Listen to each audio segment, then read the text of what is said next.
Filmas vēstījums un sižets nav redzams tikai caur narratīvu, bet arī ar stilistiskiem elementiem. Dekorācijas un vide spēj daudz sniegt vizuāli, arī lielāku priekšstatu par tēlu. 2003. gada Vonkā darbība norisinās 1940. gadu beigās. Paulam Kingam izsakoties, ka viss notiek apmēram 25 gadus pirms pirmās filmas, tajā pašā pilsētā, kurā darbība norisinājās ap 1970. un 80. gadiem, ko var arī konstatēt pēc televizora lietojuma filmās. To pašu varēja novērot 2005. gada filmas versijā, jo grāmata tika sarakstīta 1907. gadā. Pēc arhitektūras 2005. un 2023. gada versija atgādina senāku laiku ar Viktorijas vai Eduarda laikmeta pieskārienu. Var arī teikt, ka šī Čārlija un Vilija Vonkas pasaule nepastāv kādā noteiktā laika posmā, bet ir ar vairāku laiku tendencēm, arhitektūru un akcentiem. Otrajā filmā var novērot dažādu angļu valodas akcentu sajaukumu. Čārlijs un viņa ģimene ir briti, kamēr citiem iedzīvotājiem nav valodas akcenta. Crazy, I'd give him $500 for that. Pieminot gada laiku, 2005. gada filmas versijā visa pilsēta jau sākotnēji bija sasnimusi, kas vairāk graduāli notika grāmatā pirms zelta biļetes iegūšanas, kas novērojams arī pēdējā filmā. Pirmajā adaptācijā izskatījās, ka sižets noris pavasarī. Jaunākajā adaptācijā Vonka redzamas atšķirīgas telpas, salīdzinot ar iepriekšējām versijām.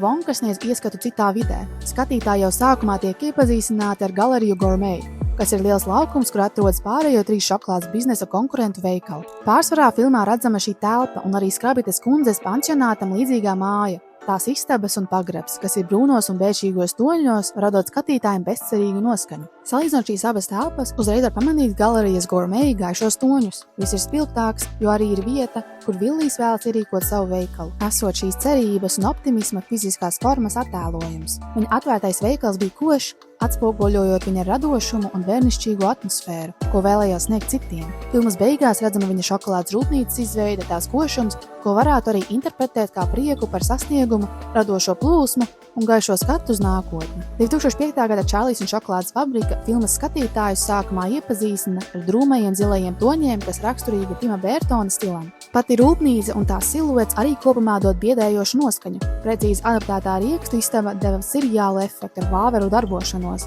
Pirmā filma to nomainīja pret zosīm, kuras dēļ zelta olas, kur sekojoši atšķīrās, kā epizode tiek uztverta. Tāpat ar animēto robotu šovu filmas iesākumā. Tikai ieejot rūpnīcā, viss lēnām paspilgtinās, radot fantāzijas sajūtu. Čārlija māja ir līdzīga grāmatā aprakstītajai. Tā vizuāli atšķiras no pārējiem dzīvokļiem, kas spēj dot priekšstatu par sociālo un finansiālo statusu. Turpretī 1971. gada klasikā neredzam māju no ārpuses, bet tikai iekšējās istabas, kas ir līdzīga 2005. gada filmu versijai. Salīdzinot ar 2005. gada versiju, telpas toņu un ēkas dod realistisku sajūtu. Piemēram, rūpnīca ir ar brūniem toņiem, un lai gan iekšē ir krāsains, telpas krāsas ir vairāk pabalējušas. Tādā pat stilā ir parādīta arī skolas vide, pastiprinot realismu. Sakarā ar dekorācijām pirmajās divās filmu adaptācijās var apskatīt šokolādes upi, ko ietekmēja sekojošā laika posma rekvizītu attīstība. 1971. gada versijā tā izskatījās pēc netīra brūna ūdens.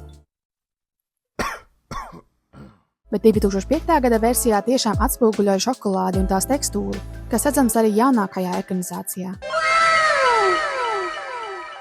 Šo fantāzijas aspektu izceļ Vilija Vonkas izgudrojumi visās ekranizācijās. Piemēram, jaunākajā adaptācijā pat konfekts izskats ir ļoti detalizēts un neparasts. Arī tās veidošana izmantojot žirafu pienu. Piemēram, epizodē ar nūdeli abi dejo turot rokās balonus. Sāk lēnām lidot augšā, ko var arī interpretēt kā šo cerību īstenošanos. Tāpat arī Vilija šokolādes darbnīcas koferīts atklāja daudz par Viliju. Tas arī varētu būt visu viņa sapņu sasniegumu manifestācija, kur koferīša saturs un neiedomājamā ideja par mazu šokolādes darbnīcu ikdienas lietā pastiprina šo fantāzijas sajūtu. 1971. gada versijā šo fantāzijas žanru var novērot caur vidi rūpnīcas iekšējās telpās. Tomēr pati vide dod priekšstatu skatītājiem, ka tā varētu būt īsta. Realitātes attālināšanos nodemonstrē ar rekvizītiem, piemēram, kustīgie rokas pakaramie, gariem koridoriem un grāmatā minētiem izgudrojumiem. 2005. gada versija šo nerealistisko efektu palielina, kur katra telpa rūpnīcas stūrē parāda ko jaunu, dīvainu un neizprotamu par viņa izgudrojumiem, atspoguļojot viņa neparedzamo ģenialitāti, līdzīgi klasiskajai versijai, parādot to pilnībā. Kopumā visās ekranizācijās novērojama reizēm fantastiska, reizēm realistiska pieeja sižeta attēlojumam.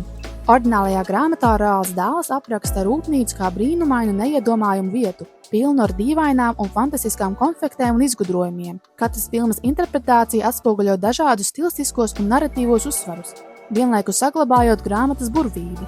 Var konstatēt, ka katra filma piedāvā savu unikālo skatījumu uz Vilija Vonkas pasauli, izmantojot dekorācijas un vidi, lai atdzīvinātu šo stāstu un akcentētu vairākus fantāzijas elementus.